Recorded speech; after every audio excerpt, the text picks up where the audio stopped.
मंडळी नमस्कार.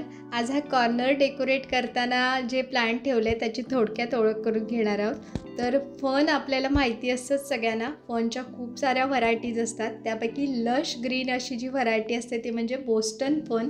तर हे बोस्टन फन आहे आणि ह्याचं वैशिष्ट्य म्हणजे ह्याची नाजूक पानं, सुरुवातीला अशी नाजूक पानं येतात आणि मग ती अशी वाढत अशी लांब होतात. तर हँगिंग बास्केटमध्ये जेव्हा आपण हे लावतो ना तेव्हा त्याची वाढ जी होते, तो पॉट भरून जातो. ते पाहणं खूप छान आनंददायी असतं. म्हणून पावसाळ्यात हे नक्की लावलं पाहिजे. आणि मी तर फक्त एकच प्लांट लावले होते आणि आता 6 पॉट झालेले आहेत आणि मी ते सगळे एकाच ठिकाणी ठेवलेले आहेत. खरं तर हे मोनोटोनस वाटू शकतं, पण तसं होत नाही आहे ते, कारण वेगवेगळी वाढ आहे त्यांची, त्यामुळे छान दिसत आहेत ते. तर ह्याची कंप्लीट केअर कशी करायची हा व्हिडिओ मी नक्कीच करणार आहे. पण त्याआधी या व्हिडिओला नक्की एक लाईक करा, शेअर करा आणि चॅनलला नक्की सबस्क्राईब करा. भेटूया पुढील व्हिडिओ. तोपर्यंत नमस्कार.